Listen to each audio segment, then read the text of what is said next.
Welcome to the channel where the forgotten is remembered, the hidden is revealed, and the impossible might just be true. If you're fascinated by ancient mysteries, unsolved phenomena, and things that whisper in the dark, you're in the right place. Don't forget to like this video, subscribe to the channel, and turn on the notification bell so you never miss a descent into the unknown. Are you ready? Let's begin the journey. Deep within the Piton Basin of Guatemala, a place the locals call the Green Hell, lies a secret. It's a secret guarded by thick jungle, venomous snakes, and a silence that feels ancient and heavy. Here, a sheer rock face rises from the forest floor, a monolithic wall of limestone known as El Acantilado de la Nave Estelar, the cliff of the Starship. For generations, local communities have avoided this place. They say the air here is different, that the rocks themselves hum with a strange energy. They whisper stories of a place that doesn't belong to our world, a sacred and forbidden canvas where the gods themselves left a warning. This isn't just another forgotten ruin swallowed by the jungle. This is something else entirely, a mystery that challenges everything we think we know about the past. The journey to the cliff is a brutal trek. There are no marked trails, no tourist signs, just the relentless canopy overhead and the damp, oppressive heat of the rainforest. The jungle seems to actively resist outsiders. Compasses spin wildly, GPS devices fail, and experienced guides have been known to get lost for days, circling the same patch of impenetrable green. It's as if the land itself is protecting its secret. The indigenous Quechua people, who have lived in these lands for centuries, speak of the cliff in hushed tones. They tell their children not to wander too close, for the cliff remembers the sky and can steal your thoughts, leaving you dizzy and disoriented. It is a place of power, a place of mystery, and a place that, until a century ago, remained completely unknown to the outside world. Imagine cutting your way through that suffocating green with a machete, sweat stinging your eyes, every step a struggle. This is the world that greeted a small team of European explorers in the 1920s. They were searching for lost Mayan cities, for glittering gold and forgotten temples. They were not prepared for what they found. Stumbling into a clearing, they looked up and saw it, a massive vertical rock face covered in carvings unlike anything they had ever seen. These were not the familiar glyphs of the Maya, nor the intricate portraits of kings and gods. These were smooth, geometric, and utterly alien. The explorers were baffled, their journals filled with sketches and frantic questions. They had found something that simply did not fit into the neat little boxes of history. The very atmosphere of the place left a mark on them. In their letters home, they described a persistent, low-frequency hum that seemed to emanate from the stone itself. They wrote about feeling watched, about a strange sense of vertigo whenever they stood too close to the carvings. Their local guides refused to camp near the site, retreating every night to a safe distance while muttering prayers for protection. The explorers documented the carvings as best they could, but their photographs were mysteriously blurred, and their notes were confusing and contradictory. They left the jungle with more questions than answers, carrying with them the first whispers of a story that science would do its best to ignore for decades to come. The discovery made by those early explorers should have rewritten history books, but it didn't. When their findings reached the academic world, they were met with skepticism and outright dismissal. The sketches were labeled as fantasies, the stories dismissed as jungle-induced fever dreams. Why? Because the carvings depicted something impossible. Etched into the ancient limestone was the unmistakable outline of a craft. It was not a canoe, not a bird, not a mythical beast. It had a sleek, aerodynamic fuselage, fins that looked like wings, and a section at the top that resembled a cockpit or command module. It looked, for all the world, like a modern starship, something torn from the pages of science fiction, not chiseled into a cliff face thousands of years ago. The main carving, the one that gives the cliff its name, is over 30 feet tall. Its lines are precise, its shape strangely technical. Around the central ship, there are other bizarre images. Figures are depicted wearing what can only be described as helmets, with tubes connecting to packs on their backs. They are not the feathered headdresses of Mayan kings or the ceremonial masks of priests. These figures look like astronauts. There are also patterns that resemble star charts and complex geometric shapes that don't match any known indigenous art style. It's a stunning and deeply unsettling collection of images that stands completely alone. A puzzle piece that doesn't fit any puzzle on Earth. How could an ancient culture, with no knowledge of advanced mechanics or space travel, create such a thing? Archaeologists and historians were stumped. The carvings didn't align with Mayan, Olmec, or any other pre-Columbian civilization. The technique was different. The subject matter was alien. Unable to explain it, the mainstream scientific community simply ignored it. The site was deemed a hoax or a natural rock formation, misinterpreted by overzealous adventurers. It was easier to erase it from the map than to confront the uncomfortable questions it raised. This official silence only deepened the mystery, turning the cliff of the Starship from an archaeological anomaly into a forbidden legend. It became a place that was not meant to be found, its story surviving only in whispers and the warnings of the local people. Over the years, a few brave souls tried to rediscover the site. Their expeditions, however, often ended in failure and tragedy. A 1950s teen reportedly vanished without a trace, leaving behind only a deserted campsite and a single garbled radio message about lights in the sky. In the 1970s, a researcher who claimed to have found the cliff returned to civilization a changed man. He was incoherent, his notes were destroyed, and he refused to speak of what he had seen, spending the rest of his life in self-imposed isolation. These stories, whether true or embellished, added to the cliff's dark reputation. It became clear that the jungle wasn't the only thing guarding this secret. Something else was at play, actively preventing this knowledge from reaching the outside world.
encounter that changed our world forever. The mystery of the cliff only deepens as we move into modern times, with some pretty compelling accounts of supernatural phenomena. In recent decades, the area surrounding the Starship cliff has earned a reputation as a zone of silence, similar to the famous one in Mexico. Visitors who venture too close often report a whole range of bizarre experiences. The most common, though, is this overwhelming sense of disorientation and dizziness, along with a low-level hum that, honestly, most people say is felt more than actually heard. It's this deep, vibrating frequency that seems to mess with your inner ear and just, well, cloud your mind. One hiker, a former soldier named Ricardo, described the feeling like this. It was like the air was thick, pressing in on me. My head started to pound, and for a few minutes, I couldn't remember my own name. It was terrifying. And electronic equipment is notorious for failing near the cliff. Cameras just stop working. Batteries drain in a matter of minutes, and drone footage always seems to cut out, right as the carvings come into view. Even digital photos taken of the cliff have been known to mysteriously corrupt, turning into blank files or just pixelated static. Back in 2018, a documentary crew trying to film the site lost an entire day's worth of footage. Their lead investigator, Dr. Eris Thorne, said, "We had everything. Crystal clear shots of the carvings, interviews with our guide. We checked the files on site. When we got back to our base camp, the memory cards were wiped clean. Not just deleted. It was as if they had been exposed to a powerful magnetic field." This sort of technological blackout almost feels, well, deliberate, like it's another layer of defense for the cliff's secret. But even more disturbing are the reports of strange lights and, lost time. Locals and the few outsiders who have camped nearby tell stories of the carvings themselves, glowing with a faint blue-green light on moonless nights. They talk about orbs of light drifting through the trees, moving with this kind of intelligent purpose. Maybe the most unsettling thing of all is what people call lost time. Folks will spend what feels like an hour exploring near the base of the cliff, only to find that 3 or 4 hours have passed. They have no memory of what happened during that time, just this lingering sense of unease. It's almost as if, for a moment, they were taken out of reality, their memories of the event surgically removed. These accounts aren't just spooky campfire stories, they're consistent testimonies from some pretty credible people.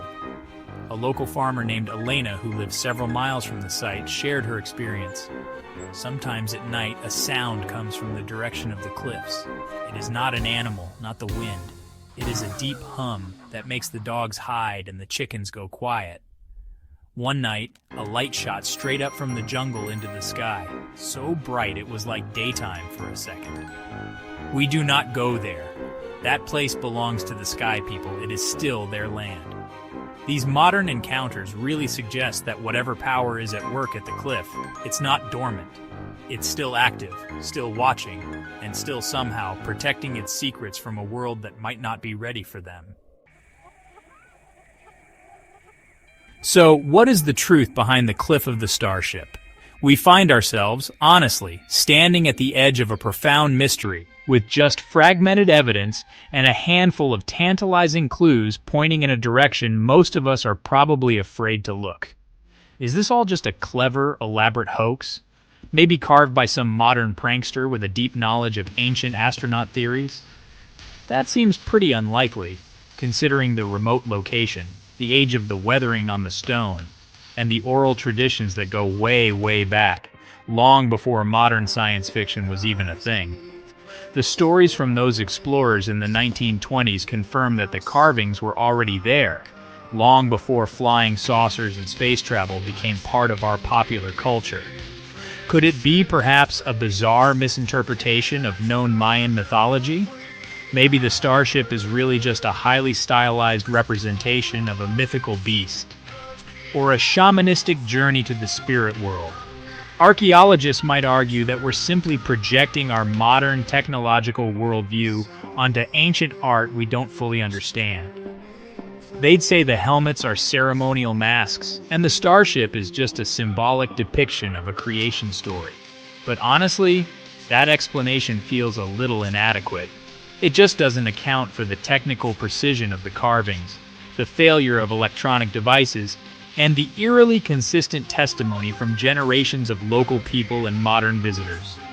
It feels like an easy answer to a very difficult question. This leaves us with, well, the most incredible possibility of all. What if the carvings are exactly what they seem to be? A historical record, a monument to an encounter between an ancient people and visitors who were not from this world.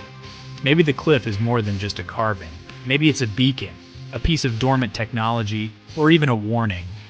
The strange energy, the glowing lights, the electronic failures. Could these be signs that the site is still active in some way? A message left behind, waiting for the right time or the right people to be understood. The message itself is still shrouded in mystery. Is it an invitation, a history lesson, or is it a warning about a power so great it could build or destroy entire civilizations? The cliff of the Starship remains, for now, an enigma. A silent sentinel in the heart of the Guatemalan jungle. It really defies easy explanation, stubbornly refusing to fit into our accepted version of history. It asks us to question not only the past, but our own place in the universe.